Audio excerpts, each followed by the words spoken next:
God's way of training you is preparation. But what most people do is, see, once you get stressed, you don't want that no more.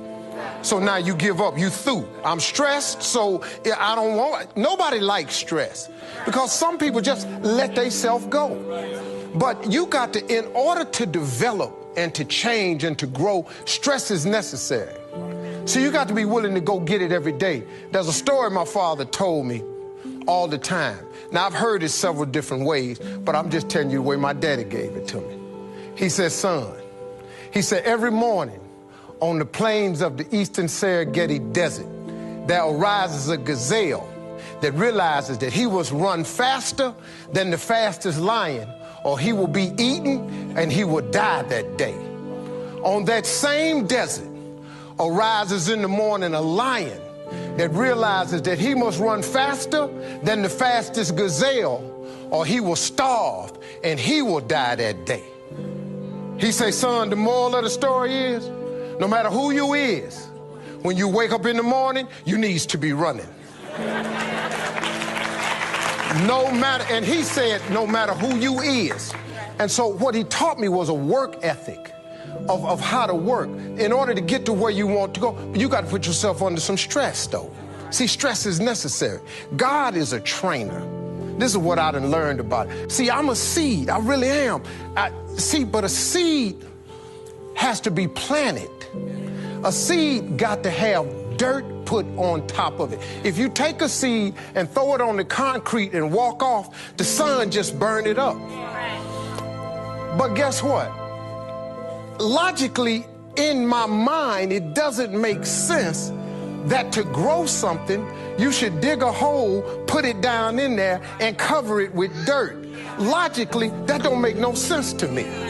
But though, see, dirt is necessary for growth and development. Dirt builds character. Dirt gives you the push-through factor. Dirt makes you come with it when you don't feel like coming with it no more. And you get dirt in a lot of different ways.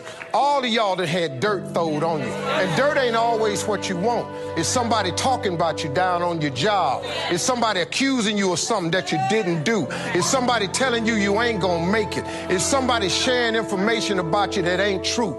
That everybody get dirt put on them. But see, when you're getting put under that stress, please know God is always working. Kirk Franklin's song, God is always working, so I smile. Because I know he back there. See, that dirt builds character in you. When they talking about you, it teaches you to withstand it. Then it gives you something to push through. So when you put the seed and you put the dirt on it, if you understand stress, stress really ain't just dirt. Stress, see, they don't call it dirt when they plant it. They call it soil. Because, see, soil has nutrients in it. What the nutrients, when people talking about you, dogging you, lying on you, backbiting, stealing from you, talking about you, they're actually putting nutrients in you. They're building character. You got character now. Now the seed, if they put a camera under the ground, you'd have seen the seed sprout open and start coming through the dirt. Because the dirt is necessary so you can prove yourself. You know, if you don't really want to be, everything you see above ground that blossoms and plants and grows and that's beautiful, it was underground one time. All them potatoes, collard greens, they was underground one time. Them apple trees, they was underground one time. So they had to prove themselves. See, you want to be successful, well, then you got to prove yourself. You got to push through the dirt. You got to come up through here. You got to come out. Then you sprout, and then Bishop say, then you become a tree. Next thing you know, you got fruit. So when you under stress, take the stress for what it is. Don't get fooled. Don't just think, I don't know, man, Lord must not mean for it to be. What you tripping for? What you talking about? How you think you gonna be a plant, a tree, a flower, a bush, and ain't no stress? How you gonna get to be that without no dirt? I expect people to talk about me. Matter of fact, I look forward to it now. Do your thing, because if I can weather what happened to me and my family earlier, you can bring whatever you got now. There's some more stuff going around now that's about to happen. Bring it. Because now I have developed a character that is stress. I have soil, enough dirt on me that has provided me with nutrients. When I left college, I flunked out of college after 3 years.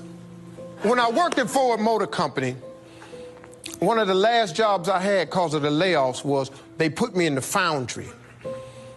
I learned a valuable lesson in the foundry because I used to be a foundry worker at Ford Motor Company. I'm now a spokesperson for Ford.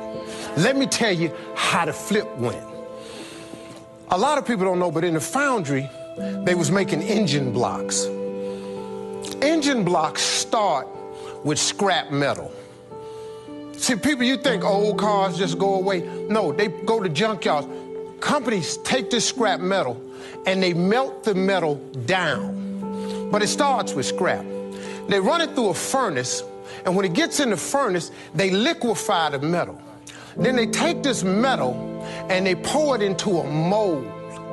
This mold is the engine block. But when you pour it in there, it's just hot. It's just hot. It ain't nothing. And you think that you can't do nothing with that. But then something comes along and gets a hold of it. Something comes and gets a hold of it. It takes this hot piece of mess that was scrap. It lifts it. It dips it. It cools it. It refinishes it. It hardens it. And then it puts it on a conveyor belt. When it come out the conveyor belt, my job was to hit it with a sludge hammer and knock the loose flashing out. That's empty, extra metal on it. And then you have an engine block. The basic of any engine is the block. You got a cracked block, you could throw that engine away. It don't work. But the block starts from scrap metal. This really how God do it, though. See, God takes scrap. All engine blocks is scrap. He takes scrap.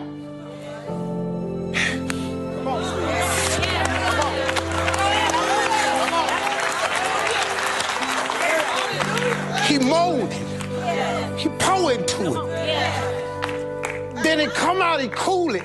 He shaped and he started putting stuff on it. He started attaching pieces to it. He put a manifold on it. He put the rocker arm on it. He put the exhaust on it. He put spark plugs on it. He put a carburetor on it. He put a fan belt, water pump, and he take it and he put it in a car. But all of it started when it was a piece of scrap metal, man. What?